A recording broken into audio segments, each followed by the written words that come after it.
What's going on, guys? Welcome to this week's episode of Merricks Garage. I'm stuck in quarantine, much like the rest of the world at this point. So I've been pouring through my channel comments and messages and emails I receive, and a consistent topic is LS power, LS swap, what motor to get, how to put it in, all those things. So I thought over the next few weeks, I'd put together a bunch of primer videos that would explain how I did the swap, what to look for in a power plant, how easy they go into the square bodies, and what you need to be aware of. It's going to be fun. We're going to compare my LQ9 powered K30 Blazer to my small block Chevy powered K30 Burb. I'll give you guys some tips and tricks, and next week we're going to get into some more detail. Let's go take a look at these beasts. Before we get into the engine, one of the questions that I've gotten a lot is, an LS swap really worth it? And the short answer is yes. There are so many reasons, from the architecture of the block to the size of the engine to the fuel efficiency, that make this an amazing, amazing swap. I'm going to table that topic for a later time when we're going to get into different engine options, aluminum versus iron block, things like that. But just understand, this isn't just like going from a 350 to a 383 stroker. This is a massive change. It really, really is that good. They're plentiful, they're not that expensive, and they're easy to put in. Obviously, you guys are familiar with the K30 Blazer, and most of you are probably familiar with the K30 Burb. LQ9, small block Chevy. Let's take a look at the engine bay of the small block Chevy, and I can show you guys just side by side what you're going to need to keep, what you're going to need to get rid of, and what's going to be in the way. One of the first things you'll notice is the footprint of the engine is remarkably similar, unsurprisingly, to the small block footprint. What this means for you and I is there's not a lot of heavy fabrication, modification work to make these guys fit. They're relatively similar in size. They're not going to require heavy modification to the firewall or core support. And apart from removing a cross member and adding some motor mounts, they pretty much bolt right in. The LQ iron blocks came in two different varieties. You had your LQ4 and your LQ9. Both iron blocks, both using the same heads, generally coming out of a Suburban, a Denali, something along those lines. The engine I picked up was a drive-by-wire, which I think has a couple of advantages. Packaging is very simple. You don't need to worry about routing a throttle cable, but you do need to make sure that you pick up the TAC module. I think that stands for Throttle Actuator Controller, a little box that you got to make sure, if you're getting a drive-by-wire, that you get that box and the pedal assembly. The pedal assembly will have a sensor on it that delivers an electrical signal to the TAC module, which will effectively control the throttle body and fuel delivery. If you're doing a drive-by cable, it will be much simpler. You can use your factory pedal. You may have to do some tweaks to settle your idle down and things like that, but it is rather simplistic. I chose the drive-by-wire because I like the packaging. Not having to run a throttle cable is nice. You can also do some more tweaks in terms of cruise control and things like that, which I don't think you can do with the drive-by cable as easily. But that's one of the most important things to recognize. Make sure you're getting all of the electronics that come with the donor engine. You're going to need the PCM, which is the powertrain control module, the TAC module, the drive-by-wire pedal if you've got it, all the O2 sensors, of which there should be 4, and exhaust manifolds if you can get them. But one of the distinct advantages of the LS series of motors is they have moved from a distributor system, which used to have the distributor in the back, to a coil pack system. So you can see each one of these guys is my coil. That is dedicated to each cylinder. Much shorter runs on the wiring mean a hotter spark and more control through the computer to spark and fuel delivery. So that adds to some of the packaging because you do not have to worry about a distributor in the back interfering with your firewall. As I mentioned earlier, these engines are relatively small considering what they're able to produce in terms of power. They are a small footprint that will fit really nicely into this cavernous engine bay that we are lucky to have. in the square bodies. Let's dive underneath and I'll show you some of the motor mounts. There are several companies that are offering LS swap kits now, and you can't really go wrong with any of them. The factory oil pan will hit your crossmember, so you will need to replace your crossmember.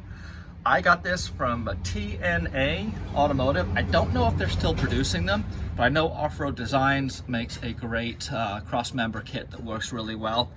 My motor mounts right up there are from DIY 4x. They're adjustable, they come with the heavy duty bushings in them, and since I've installed them, I haven't had to touch them once.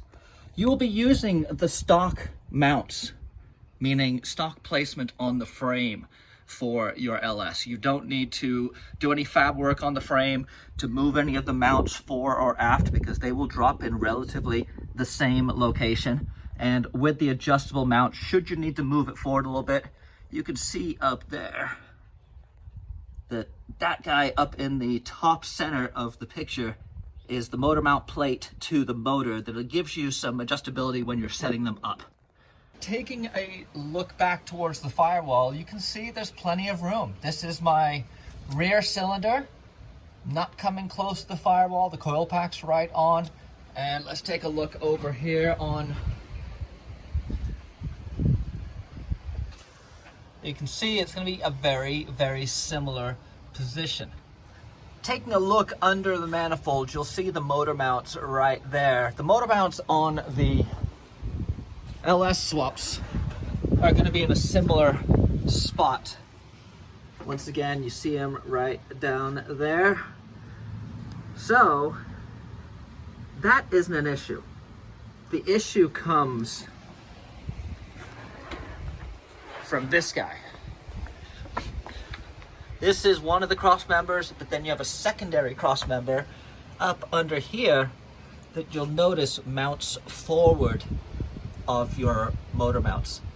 That one will need to be removed because it will interfere with the fuel pan, with the oil pan, and you'll just slide it back onto the new one. My small block Chevy has a mechanical fan run off of the crank through a clutch, being cooled through this radiator and shroud. Very simple, age-old technology that has been proven to work and easy to work on. What you will notice though, your return line from your engine to your radiator is on your driver's side, and your supply line for cold to the engine is on the passenger side. Unlike the LS, which has moved both the return from the engine and the supply to the engine to the passenger side of the radiator. Now, you can get a crossover radiator that will allow you to run it to your passengers, to your driver's side. But this may be a good time to consider upgrading your radiator. While these things do work just fine, as you can see, mine it's rather old. And going to a new radiator is a great insurance for this new, hotter running engine that you're going to be dropping into your square body. I'm a fan of the Griffin radiators. They make a radiator that drops right into these square bodies. It comes plumbed with everything you need, including steam ports, and mine actually has a transmission cooler on it. And also, moving from the mechanical fan to electrical fans frees up a lot of space. No need for the heavy shroud, but you're getting away from the mechanical fan and its simplicity that it has on the LS. You can find LS models that have mechanical fans, and if that's the one you choose, great, they're gonna work perfectly. I happen to like the simplicity and space saving of the electric fans. In addition to major architectural changes to the block fundamentals, GM addressed some cooling issues with the LS series of motors.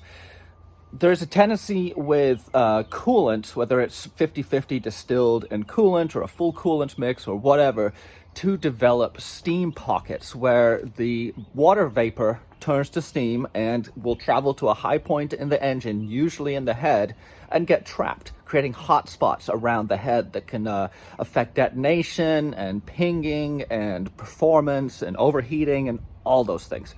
To address that, GM put in these steam ports. You can see the steam port down there. That orange crossover tube that we're looking at draws fluid and, well, steam from the top of both of the heads, delivers it up to this port and right into your radiator. While it's not necessary to have a radiator with a dedicated steam port on it, as you can get a splice that goes in right here that allows you to tee into your return, it is something to be aware of that you will be plumbing for. It's a really cool feature of the LS motors that does a very good job of getting air out of the top of the engine and keeping it running in its operating, in its correct operating range. I know the wiring has been a major concern for people when they're swapping over to an LS. It may seem intimidating and overwhelming at first to be running a new harness, and terminating everything, and making sure everything's got the correct voltage and the sensors are reading appropriately, and all that. Don't lose sleep over the electrical.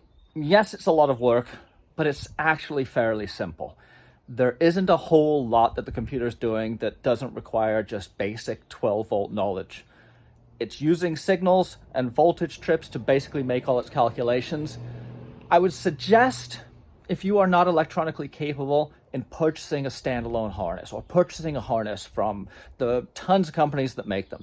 I purchased mine from Pacific Fabrication. I was able to tell them exactly what motor, what controller, what routing, and they did all the work for me. There was a couple of plugs that were wrong. I sent the harness back, they put the right plugs on, and it just plugged right in. I didn't have any of the concerns of using a junkyard harness where I wasn't sure if all the terminations were good. I wasn't sure if maybe there was a crimp that had gone bad or a wire that had gotten cut or a ground that wasn't in place.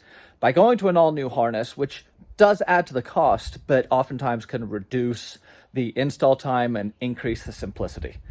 By going to a pre-built harness, I was able to basically take all of that electrical unknown out of the equation, meaning that I knew my electrical really wasn't going to have any problems because it was all new. I know for those of you who haven't done serious wrenching before, that a motor swap does sound really intimidating. And I was in the same boat as you guys. I started off doing my 1-ton conversion, gained a bit of confidence from the truck not burning down over that, and eventually moved to swapping the motor out and putting in all the harness and electrical, and now on to the rest of the work you've seen me do. Don't be overwhelmed by this. We're going to do more videos that talk about what motor you should be looking at, transmission combinations, and wiring configurations, and PCM programming, and all that kind of stuff. It's all coming.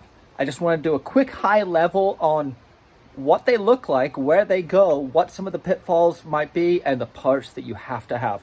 So to summarize, if you are buying a motor off of Craigslist or eBay or wherever else you might be getting a used motor, just make sure that you're not only just getting the motor, but you're also getting the tack module if it's drive-by-wire, the pedal if it's drive-by-wire, the PCM regardless, the exhaust manifolds if you can, because they will come with the O2 sensors.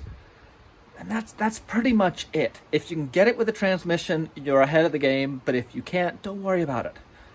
There's plenty of junkyards out there, and these things were really, really plentiful. It's a fantastic upgrade, and in the coming weeks, I'll show you guys what I did to make it even easier for me.